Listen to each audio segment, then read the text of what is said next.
untuk cantik, untuk lebih kaya dan sebagainya, tetapi lebih berbentuk materialistik, lebih berbentuk kepada duniawi.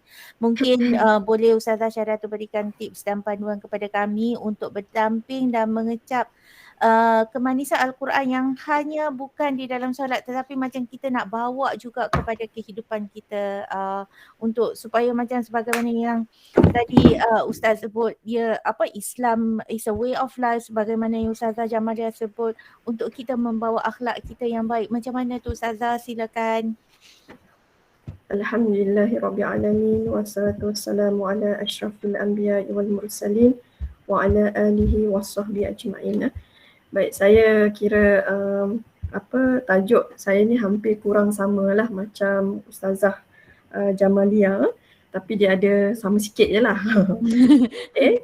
Jadi ini kalau kita melihat kepada tips lah, panduan-panduan lah kepada sahabat-sahabat yang hadir pada hari ini adalah menerusi boleh dikatakan membantulah sahabat-sahabat kita macam mana panduan ataupun kita panggil tips lah ataupun petua untuk kita ni mengecap kemanisan Al-Quran bukan sekadar hanya dalam solat. Baik, kalau kita melihat kepada tips dan panduan yang pertama sekali adalah saya ingin berkongsi pada sahabat-sahabat yang dirahmati Allah sekalian. Yang pertama sekali adalah kita kena menanamkan niat kerana Allah. Apabila kita melakukan apa jua pekerjaan, ibadah ataupun tingkah laku dan sebagainya, tanamkan niat itu kerana Allah. Sebab itu kalau sahabat-sahabat yang dirahmati Allah sekalian, apabila saya membawa orang memeluk Islam, mengucap dua kalimah syahadah, saya memang ada selit bahawa memeluk Islam bukan kerana nikah, bukan kerana kahwin, bukan kerana lelaki ataupun bukan kerana wanita, pasangan, tetapi kerana niat masuk Islam ni hijrah kerana Allah dan Rasul. Apabila kita memperolehi niat ke arah itu, maka kita akan dapat ke arah itu. Okay? Jadi kalau kita melihat kepada tips dan panduan yang pertama, apa-apa jua kita punya pekerjaan, ibadah dan sebagainya, niat kita yang first sekali adalah hendaklah kerana yang atas, maksudnya kerana Allah. Sebagaimana yang kita lihat daripada hadis riwayat Al-Bukhari, innama a'malu binniyat, daripada Umar bin Al-Khattab radhiyallahu an, aku mendengar Nabi SAW bersabda, sesungguhnya setiap amalan itu bergantung pada niat. Jadi ingat sahabat-sahabat yang dirahmati Allah sekalian, kita dalam generasi semakin hari semakin mencabar. Kadang-kadang ada yang jatuh, maksudnya jatuh kepada cabaran hidup. Kerana itu kita kena ingat, kalau hidup kita ini nak mendekatkan diri kepada Allah Subhanahu Wa Taala, ia diibaratkan seperti mendaki perjalanan yang penuh liku dan onak duri. Kadang-kadang kita akan jatuh teruk dan kadang-kadang kita akan luka teruk. Tetapi di sebalik kita bangkit, maka seseorang itulah yang akan dirahmati di sisi Allah Subhanahu Wa Taala. Saya banyak bersama dengan masyarakat yang ingin berubah dalam kehidupan mereka, dan apa yang saya ingin berkongsi pada sahabat-sahabat yang dirahmati Allah sekalian, kita dalam hidup ni kita kena letakkan segala tingkah laku perbuatan niat kita ini adalah menzahirkan semata-mata kerana Allah Subhanahu Taala. Sebab itu dalam pekerjaan saya ingin kongsi sikitlah. Macam kami di Jabatan Agama, kalau niat itu kerana gaji, kita dapat gaji sahaja. Tapi kalau niat kita bekerja kerana Allah Subhanahu Taala, maka diri kita ni akan dekat kepadanya. Begitu juga dengan Al-Quran. Jadi kalau kita nak merasakan kemanisan Al-Quran ini bukan setakat dalam solat, yang pertama sekali adalah letakkan niat kerana Allah. Jadi mulai hari ini letakkan niat. Segala apa tugas kita sebagai seorang anak, sebagai seorang ibu, sebagai seorang isteri, maka letakkanlah tanggungjawab kita tu, kita lakukan laksana niat tu kerana Allah. Dan kalau kita melihat daripada slide ni, daripada rujukan Al-Mu'ajjab Al-Wasih, di mana niat ni dari segi bahasa mengarah diri kepada sesuatu perbuatan. Dan kalau kita melihat kepada menurut pandangan Dewan Bahasa dan Pustaka, bermaksud tujuan sesuatu ataupun perbuatan. Jadi kalau dari segi istilah pula, kalau kita melihat bermaksud daripada sini definisi dia menyatakan daripada Imam Nawawi ni, dia kata niat adalah keazaman, iaitu kita tekadlah di dalam hati di atas setiap perkara yang fardu dan selain daripadanya wajib. Telah berkata Ibnu Abidin, maksudnya niat adalah tujuan melakukan ketaatan dan mendekatkan diri kepada Allah Subhanahu Wa Taala dengan perbuatan. Jadi kalau kita melihat tips dan panduan yang kedua adalah tak lain tak bukan adalah tentu sekali memohon kepada Allah dengan cara berdoa dengan penuh kesungguhan dan menepati adab-adab berdoa, sebagaimana kalau kita lihat hadis Abu Hurairah radhiyallahu an bahawa Rasulullah sallallahu alaihi wasallam bersabda, maksudnya berdoalah kepada Allah dalam keadaan kamu yakin bahawanya ia akan dimustajabkan, dan ketahuilah kamu bahawa Allah Subhanahu Taala tidak akan memustajabkan doa, maksudnya memakbulkan doa yang datang daripada hati yang lalai lagi alpa. Ini daripada riwayat Tirmizi lah. Jadi kita ni nak berkongsi kepada sahabat-sahabat yang memang saya ada amalkan dan kita kongsi dengan masyarakat bahawa salah satu bentuk yang dikatakan doa itu memang akan dikabulkan oleh Allah SWT. Kita melihat kepada perilaku yang dikatakan orang mukmin. Jadi kalau kita faham konten perkataan orang mukmin ni bermaksud orang yang tenang. Jadi dalam masa kita nak faham tentang istilah orang yang tenang ni, bila dalam keadaan kita ni relax, tenang, ambil satu peluang, duduk sekejap, bermuhasabah diri. Kita fikir, umur sekarang ni, macam saya, umur saya dah 33 tahun. Ada 7 tahun lagi nak 40. Okay? Jadi duduk sekejap, fikir umur 33 tahun. Fikirkan masa yang lalu tu. Banyak masa yang dah terbuang kerana disia-siakan, tidak menghampirkan diri kepada Allah dengan pembacaan Al-Quran dan dipenuhi dengan ibadah. Jadi kita ambil peluang, duduk tenang dan bercakap dalam hati dengan menzahirkan rasa berdoa kepada Allah. Cakap, ya Allah, umur aku sekarang ni dah 33 tahun, ya Allah. Banyak betul masa dah terbuang, ya Allah. Ya Allah, turunkanlah kepadaku rasa rajin, ikhlas untuk mendekatkan diri kepadamu dengan mendengar kalammu, ya Allah. Kita cakap macam tu. Kita praktikkan yang dikatakan hubungan dengan Allah, hablu minallah. Okay.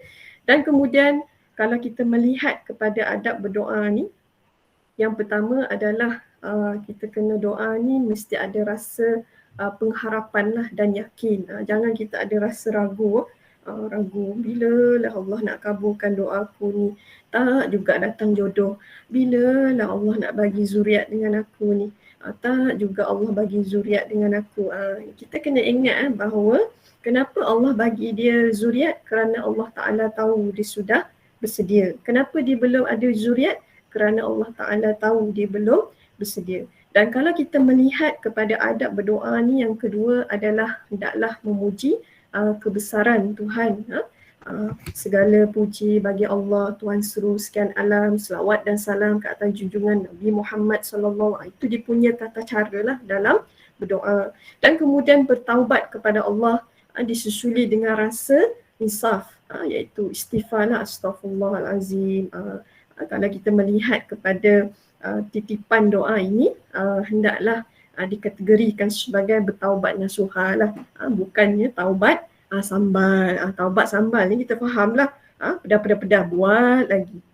Okay. Dan kemudian menadah tangan ke arah kiblat dengan rasa tawaduk, istilahkan sebagai rendah hati. Angkat tangan tu. Angkat. Kadang-kadang bila kita pergi ke satu majlis, majlis tak kira lah, majlis tahlil ke apa, macam lemah dia baca doa. Kadang-kadang tu tangan tu dekat arah peha, dia tak nak bersungguh-sungguh angkat tangan tu. Jadi kita bila berdoa ini letakkan menadah tangan tu, hendaklah rasa yang dikatakan tawaduk di situlah, dan kemudian mengulang-ulang doa tersebut. Kadang-kadang bila kita pergi ke surau, ke masjid, perasan tak kita melihat daripada surah Baqarah ayat 201, Rabbana atina fid dunya hasanah wa fil akhirati hasanah wa qina azabannar. Dia ulang lagi. Wa qina azabannar, wa qina azabannar. Perasan tak? Kerana apa? Kerana itulah yang dikatakan kesungguhan kita untuk memohon kepada Allah dijauhkan daripada siksaan kubur dan api neraka. Ini daripada surah Baqarah ayat 201. Dan kemudian kita akhiri dengan memohon keselamatan hidup dunia dan akhirat, diikuti dengan selawat ke atas junjungan besar Nabi Muhammad SAW. Ujung dia tu sallallahu alaihi sayyidina Muhammad wa ala alihi wasallam. Alhamdulillah. Dia punya tata cara lah dalam berdoa. Baik, kalau kita melihat kepada tips yang ketiga adalah tentu sekali mendekatkan diri kepada Allah dengan cara membaca, menghayati serta menjiwainya. Ni kadang-kadang kita bila kita baca, kita tak faham apa yang kita baca. Dan kadang-kadang kita main sebut je. Itu kalau okey lah yang sebutan tu baris betul. Kalau yang sebutan yang baris atas, baris bawah dia baris atas. Pernah saya ketika saya diploma, saya punya jurusan diploma pengajian Islam. Saya punya jurusan dakwah lah. Saya bukan Usuluddin, bukan Arab, bukan Al-Quran lah. Jadi pensyarah tu duduk depan. Saya memang dekat dengan pensyarah lah, ustazah lah. Jadi dia kata ada apa-apa soalan selepas kami ni bertalaki lah. Saya angkat tangan lah. Saya kata, ustazah, saya ada soalan. Okey, apa soalan awak? Saya cakap macam ni lah. Ini masa saya diploma ni. Sekolah rendah saya tak tahu, sekolah menengah pun saya tak tahu. Mungkin Allah turunkan ingatan saya untuk bertanya, berani tanya dengan pensyarah. Jadi dia tanya, apakah soalan awak? Okey, ustazah, apa maksud Sadaqallahul Azim? Saya tak faham Sadaqallahul Azim tu. Sekarang ni saya nak tanya ustazah, apa maksudnya? Jadi pensyarah tu kata sadaqah tu bermaksud daripada kata dasar iaitu benarlah. Sadaqallah, benarlah kata-kata Allah ataupun kita panggil firman Allah lah yang maha besar. Jadi kita kena sharing benda ni dengan generasi kita yang bawah-bawah. Kadang-kadang generasi kita ni dia main sebut Sadaqallahu azim. Bila kita tanya apa maksud, entah, tak tahu. Jadi kita kena sebarkan benda ni supaya generasi kita lebih memahami apa yang dibacakan. Dan kemudian kalau kita melihat kepada dalil yang berkaitan tu tadi, di mana daripada sebuah hadis daripada Abdullah bin Mas'ud radhiyallahu an, bahawa Nabi Muhammad Nabi SAW bersabda, okey, ayat ni dipanjanglah. Al-Quran itu adalah hidangan Allah. Okey. Oleh itu, hadaplah hidangan Allah ini sepuas hati kamu. Al-Quran ini adalah tali Allah, cahaya yang mencandi petunjuk, cahaya yang terang dan ubat yang mujarab, pengawal bagi orang yang berpegang dengannya, penyelamat bagi orang yang mengikutnya. Sesiapa yang tersesat akan dipandunya, sesiapa yang menyimpang akan dibetulkan. Keajaibannya tiada henti, keagungan dan kemanisan bacaannya tidak akan terjejas walau sekerap mana sekalipun diulang. Bacalah kerana Allah, kerana ia akan memberi kamu ganjaran jika kamu membacanya setiap satu huruf, 10 ganjaran. Saya tidak katakan alif lam mim itu sebagai satu huruf, tetapi alif tu satu huruf, lam tu satu huruf dan mim itu satu huruf. Ini daripada riwayat Al-Hakim. Jadi kita nak beritahu bahawa beza Al-Quran dengan buku. Buku, kitab fiqah ke, kitab tafsir ke, kitab apa-apa ke, tak ada air wuduk kita boleh pegang. Okay? Tetapi kalau kita melihat pada adat dia perlu ada wuduk lah. Cuma kita nak beritahu kalau mushaf Al-Quran itu tidak berwuduk, kita pegang, maka ini datangkan dosa lah. Tapi kalau kita melihat kepada tafsir, terjemahan dan sebagainya, kita boleh pegang tanpa wuduk. Jadi kita kena ingat bahawa Al-Quran ini dia akan membantu kita apabila kita berhimpun di padang mahsyar. Jadi saya selalu beritahu dengan masyarakat, saya kata kalau dekat rumah kamu ni banyak sangat Al-Quran dan kamu rasa kamu tak dapat baca dan menyebabkan Al-Quran itu dibiarlah. Kalau orang Sarawak panggil ditandah. Okay? Ataupun kita lihat Al-Quran tu dibiar dan diberabuk. Okay? Maka ingatlah bahawa Al-Quran itu akan menjadi saksi ke atas kita di padang mahsyar.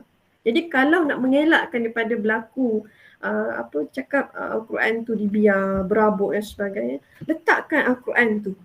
Bagi Al-Quran tu dekat masjid atau surah ataupun ahli-ahli tahfiz yang menyambung amal jariah di situ. Ini saya selalu beritahu dengan masyarakat sebab kita kadang-kadang tak duduk office, kadang kita ada keluar, kita ada bagi tazkirah, kita ada bersama dengan masyarakat, kita beritahu.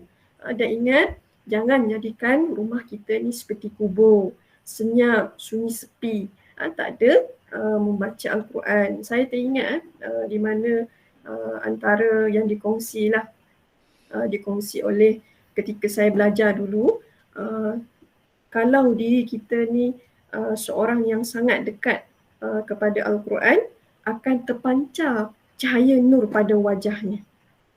Faham ke konten itu?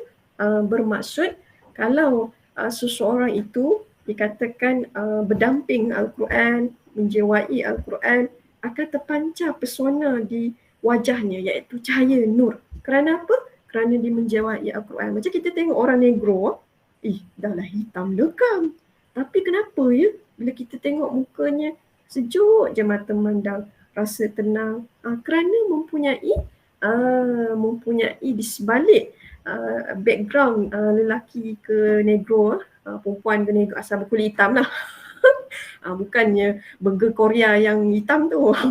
Ini cerita bahawa mereka yang terdiri pada golongan-golongan ini, kalau kita melihat kulitnya hitam, akan tetapi mempunyai pesona cahaya nur yang terkandung pada diri mereka adalah berdamping dengan Al-Quran. Dan kemudian kalau kita melihat panduan yang keempat, mengikut para nabi, ilmuwan, tokoh yang muktabar dalam berdamping Al-Quran, kalau kita lihat yang berlaku kepada Sayyidina Umar Al-Khattab, di mana Abdullah bin Shaddad berkata, aku mendengar tangisan Umar bin Al-Khattab yang terseduh. Sedangkan aku pada saat itu berada di barisan yang paling akhir ketika solat subuh. Dan saat itu beliau membaca surah Yusuf. Jadi kalau kita melihat kepada sejarah yang berlaku pada Umar Al-Khattab ni, beliau memeluk Islam kerana apa? Kerana mendengar bacaan Al-Quran. Jadi kita nak beritahu bahawa dengan Al-Quran ini hidayah itu akan wujud di situ. Dan bila kita melihat daripada surah Al-Isra, surah Al-Shura ayat 83 hingga 87, ini adalah Nabi Ibrahim AS, di mana dia meminta kepada Allah berkaitan 5 buah permintaan. Dia kata, Tuhanku, berilah hikmah kepadaku dan golongan diriku bersama orang-orang yang soleh. Berilah kepadaku lisan yang benar buat orang-orang yang kemudian, dan jadikanlah aku di antara mereka yang mewarisi syurga An-Naim, dan ampunkanlah papaku, sesungguhnya dia tergolong dalam kalangan mereka yang tersesat, dan janganlah engkau hinakan aku pada hari kebangkitan. Ini yang dibaca oleh Nabi Ibrahim, dia punya permintaan, 5 buah permintaan. Jadi kita boleh jadikan doa ini dalam kita beribadah dan sebagainya. Sebab ini memang direct daripada Al-Quran, iaitu daripada surah Al-Shura ayat 83 hingga 87.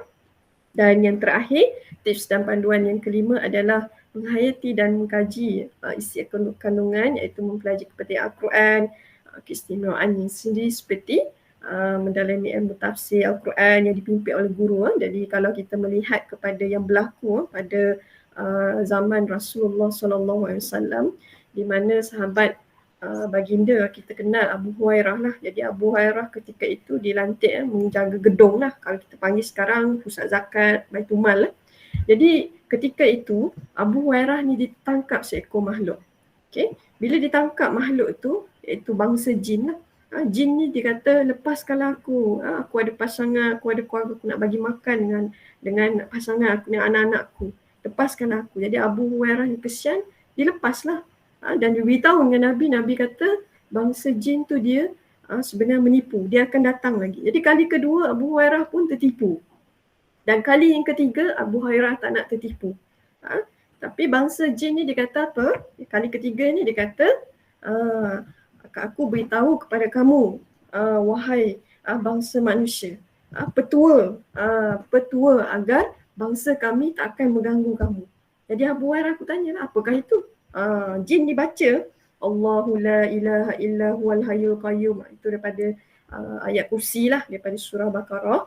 Disebutin sebut dia beritahu dengan Abu Hurairah. Dan Abu Hurairah pun lepas, dia beritahu dengan Nabi, wahai Nabi, bahawa bangsa tu dia mengajar kepada aku ayat ni untuk dijadikan perlindungan, bahawa bangsa mereka tak akan ganggu bangsa kita lah. Jadi Nabi kata apa? Sesungguhnya bangsa jin tu mengatakan apa yang dikatakannya adalah benar. Akan tetapi, wahai Abu Hurairah, jangan kamu berguru dengan bangsa itu, tetapi engkau berguru dengan aku. Jadi ingat, segala ilmu yang kita belajar hendaklah dipimpin dan dibimbing oleh guru. Kerana apa? Kerana guru yang seterusnya adalah syaitan. Jadi kadang-kadang bila kita ada amat ilmu, apa salah satu sebab ajaran sesat berlaku, dia ambil satu buku, kemudian dia baca, kemudian dia amal. Tak kisahlah ayat tu, ayat Quran ke, hadis ke, apa ke, kalau tidak dipimpin oleh guru, ingat dia akan berlaku ada satu kesan. Sebab kadang-kadang bila kita amal sesuatu ilmu tanpa dibimbing oleh guru, kadang-kadang diri kita ni jadi panas baran, marah dan sebagainya. Jadi kena ingat, setiap ilmu yang kita belajar hendaklah dipimpin oleh guru. Kerana kalau tak ada guru yang seterusnya adalah syaitan. Wallahu a'lam. Itu sahaja daripada saya. Dipersilakan. Terima kasih Ustazah Syaratul. Alhamdulillah banyak perkongsian kita pada hari ini, tapi saya masih juga nak dengar sikit, mungkin dalam 1 minit daripada Ustaz Sarbini berkenaan dengan bagaimana untuk kami orang-orang awam ni, untuk kita tidak hanya membaca Quran di dalam ketika solat sahaja, tetapi juga membawa kepada untuk mengecap kemanisan tu ke dalam kehidupan. Sikit je Dr. Ustaz Syarbini, silakan. Terima kasih. Dalam mengecapi kemanisan Al-Quran ini sendiri, saya mengutip juga dalam satu tulisan Said Qutb di dalam Ma'alim fit Tariq itu. Antara dalam petikan tulisan beliau di dalam kitab tersebut, supaya kita merasa sedikit kemanisan Al-Quran itu, pertama, husnul niat, betulkan niat kita itu. Kita untuk mencari pahala, bukan untuk mengejar piala. Walaupun tak salah nak kejar piala, tapi target utama kita mencari pahala. Sebab itu dijelas dalam Al-Baqarah ayat 207 itu, wa may yastari nafsahu tigha amradatillah. Orang yang mencari keredaan Allah Subhanahu Wa Taala, mukhlisina lahuddin, juga kita itu berikhlas dalam agama. Yang kedua, bersihkan hati kita daripada hal-hal yang nanti membuat kita itu menjadi tidak menerima, artinya cahaya Allah Subhanahu Wa Taala. Artinya tinggalkan sifat-sifat mazmumah kita itu. Sebab Quran itu nur dalam diri kita. Kalau kita masuk dengan cahaya tapi kita tidak memiliki pantulan cahaya pada diri kita sendiri, yaitu menghilangkan perangai-perangai sifat-sifat yang disebut sebagai mazmumah, kita masukkan dengan perangai-perangai mazmumah mudah. Dan seterusnya, dalam rangka kita tazkiyatun nafs itu sendiri, kita kena ada yang namanya siap menjadi menerima perintah daripada Allah Subhanahu Wa Taala. Ini juga ungkapan Al-Maududi ya, tentang Al-Quran Generation, tapi saya gabungkan dengan yang Said Qutb punya.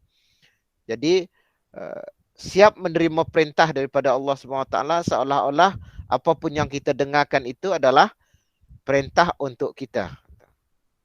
Dan kita mujahadah untuk mengamalkannya. Ini yang berat itu. Dan dalam mengamal itu kita perlu ada 3M. M pertama, mulakan dengan yang mudah-mudah. Okay. M yang kedua, mulakan dengan niat yang bersih. Dan M yang ketiga, mula dengan diri kita sendiri. InsyaAllah sedikit Quran yang ada itu kalau kita terus mengatur langkah untuk kita beramal dan memahaminya dan untuk menjadi gerak langkah kita dalam hidup, pola cara kita berfikir, insyaAllah akan lahir yang dikatakan Said Qutb sebagai Jinul Quranul Farid, generasi Al-Quran yang unik. Itu yang dirakam oleh Aisyah radhiyallahu anha ketika mana Rasulullah ditanya tentang akhlaknya, kana hulukuhul Quran, bahwa akhlak Nabi itulah akhlak Quran. Itulah Quran yang berjalan. Mudah-mudahan Allah bagi kekuatan untuk kita dalam melaksanakan hal tersebut. Sekiranya itu saja. Terima kasih. Terima kasih Ustaz Safini.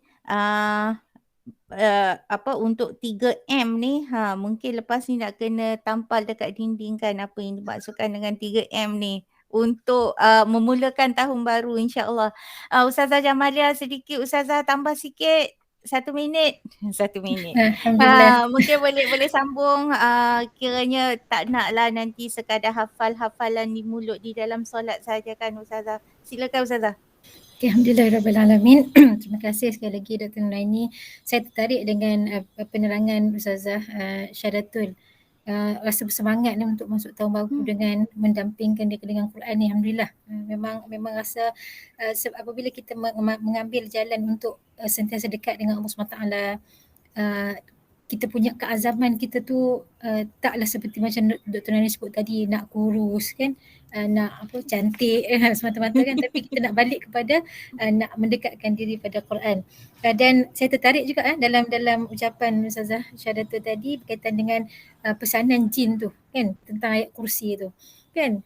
Jadi kalau kita nak ambil konsep kita berdamping dengan Quran ni kan, berkaitan dengan ayat kursi tadi tu, walaupun secara atur kan kita biasa diperingatkan tentang apa perkara tersebut kan, selalu diingat-ingatkan tentang perkara tersebut, nak jauhkan diri, nak elakkan diri daripada gangguan-gangguan syaitan, iblis, sebab mereka ni akan mengganggu sehingga ke saat akhir, sebab rasa dendamnya dengan manusia dan sebagainya. Maka jin sendiri dah beritahu pada Abu Hurairah.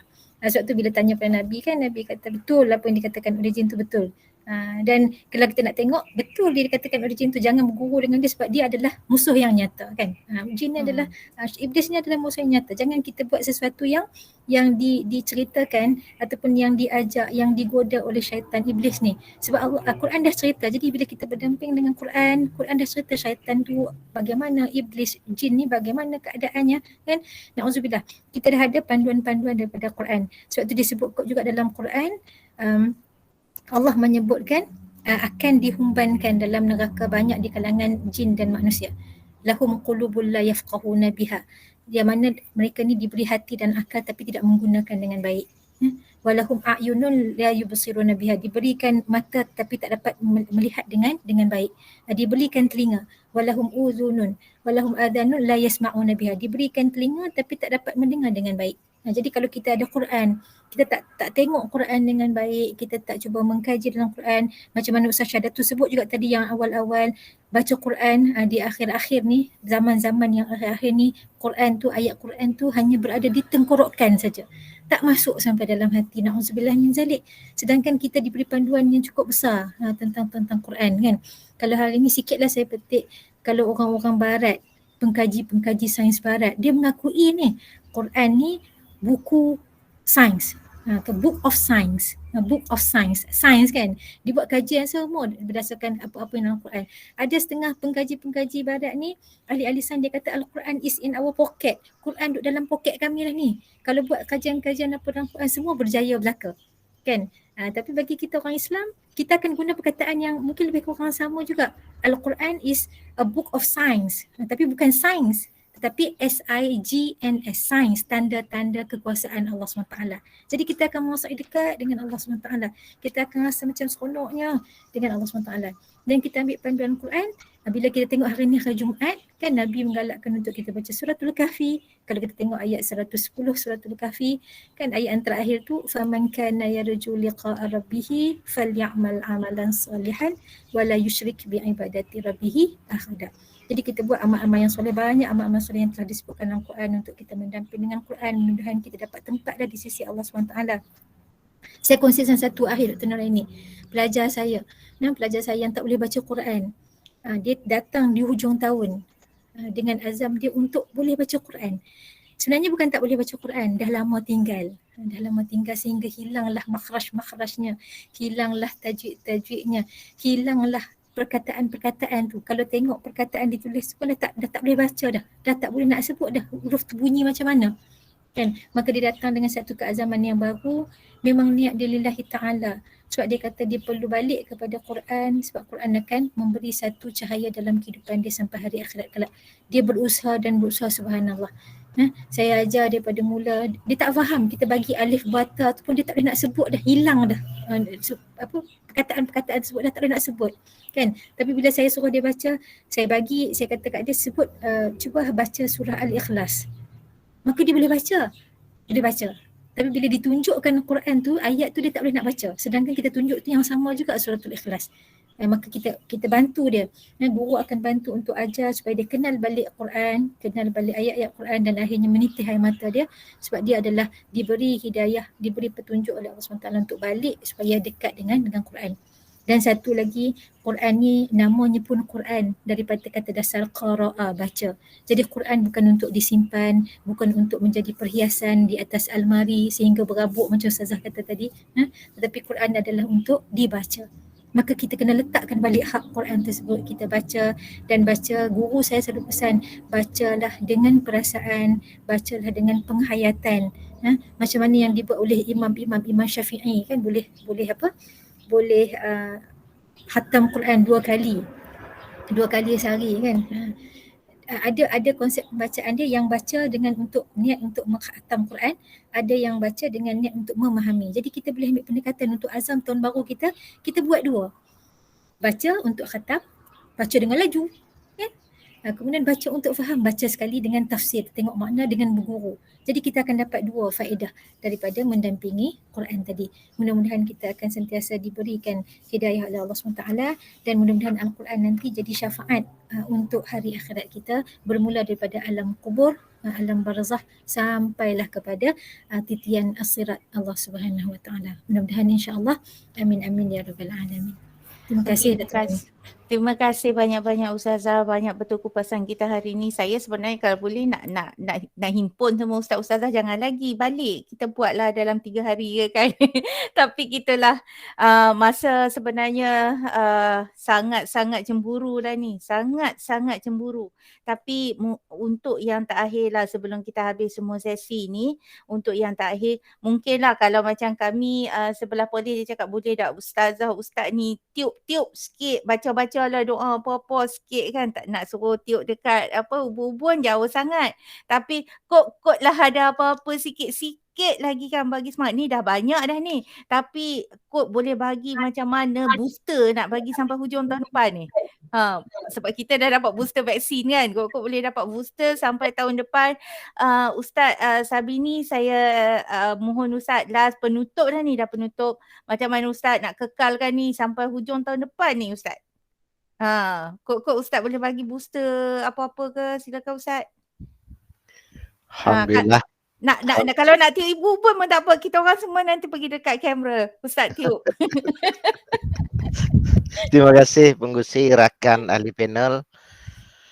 Apapun kita dengan Al-Quran untuk diri kita ini sendiri, pertama gerak langkah kita dalam bertindak kepada itu dengan Al-Quran itu sendiri. Ingatlah, setiap langkah, setiap perbuatan kita itu cerminannya adalah Al-Quran. Yang kedua, setiap yang kita pikirkan, tindakan kita itu, buah pemikiran kita itu, adakah dalam naungan Quran itu sendiri? Dan yang ketiga, yang terakhir, berat manapun langkah kita untuk mengamal Al-Quran itu sendiri, ingat, itulah perjuangan kita. Jihad dalam kita membaca, jihad dalam kita memahami, jihad dalam kita meyakini, jihad dalam kita untuk mengamalkannya. InsyaAllah Allah bagi ganjaran pahala. Walaupun hanya sekadar alif yang kita sebut, sekadar satu kalimat yang kita sebut, InsyaAllah disitulah titik-titik yang membawa kita membuka kitab catatan amal untuk kita meraih pahala di sisi Allah SWT. Itu saja. Terima kasih. Mudah-mudahan ada manfaat untuk kita bersama. Terima kasih banyak-banyak Ustaz. Ustazah, Ustaz dah bagi tahu dah. Memang berat ni Ustazah nak maintain booster sampai tahun depan ni, sampai hujung tahun depan ni. Ustazah sambung sikit kot-kotlah ada booster lain ke. Ni Ustaz dah bagi booster dah ni. Ustazah tambah sikit Ustazah Jamalia, silakan. Okay, Alhamdulillah. Untuk akhirnya lah, kalau betul-betul subhanallah kita azam untuk mendamping Quran ni kan, pertama sekali azam tu azam dah, kita dah azam kan, minggu tahun depan ni, tahun lepas ni tak jadi ni, tak apa jadi, tahun ni azam lagi kan, berazam. Bagus kita berazam tu kan, fa iza azamta fatawakkal 'ala Allah. Jadi sebelum tawakal tu kenapa kena usaha, dah berazam banyak kali, dah berazam ni, buka, ambil masa untuk kita duduk dengan Quran. Dan saya selalu pesan kepada saudara mara, kepada anak-anak murid saya, kepada anak saya seorang, Alhamdulillah Allah bagi kemampuan pada dia untuk hafaz Quran, dan kena marah jugalah kan, bukan senang nak hafaz Quran, nak jaga pula, bukannya satu yang mudah lah.